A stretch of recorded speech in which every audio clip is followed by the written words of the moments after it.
যে তো 500 টাকা ভরলাম, দেখা যাক আল্লাহর রহমতে কি হয়। ইনশাআল্লাহ হবে। আমরা এই যে 200 ভরিয়েছি।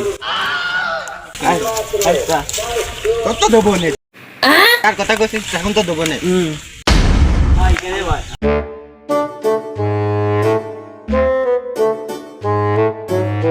স্যান্ডেল না খুলে বসি নাকি কস? হ্যাঁ দেখি রাহুল ভাই মনে হ্যাঁ তোর 200 তো দেবই ভাই।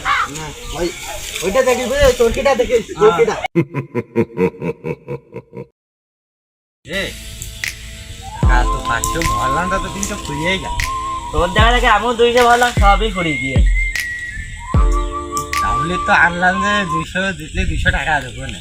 আমি অত কিছু জানি না, তো তোর সাথে আইছে জন ব্যবসা ছেড়ে আমার 200 দিয়ে আই লাগে। বোধহয় হলি দেবো না নে, তোকে আমি ফিরিয়ে আনিস নাকি মুদ্রা ছিল? আরে বন্ধু এ দেখ আজকে তো অনলাইন ক্যাসিনো বন্ধ করে দিয়ে। দেখি কি কাজ হে, বিরাট কাজ তো। হ্যাঁ আরে কি হবে না? তো আজ কয়দিন ইনকাম তো ভালোই করছিলাম, তা কি হবে নে? এই দেবে না, দিয়েছে। ওরে বাবারে পিছনে পুলিশ।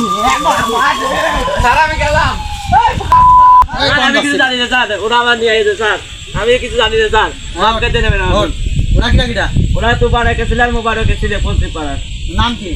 এটা নাম আরিফুল আর এটার নাম রাহুল। আর দুটোরই পাইছি স্যার। স্যার মাফ করে দিন স্যার, মাফ করে দিন। স্যারের কাজ তো লাগে, তারপরে দেখছি তোকে। স্যার স্যার আমি কিছু জানি না, ওরা আমার 200 টাকা লোক দিতে নিয়ে আইছে। না তোমারই না, তোমার তিনজনই সমান দোষে দোষী। চলো মামা বাড়ি। এই জুয়া খেলা এসে ছেলেবেলে সব নষ্ট হয়ে গেল। আপনারা কেউ যেন এই জুয়াতে জড়ায়েন না, এই জুয়াতে সব ধ্বংস করে দিবে।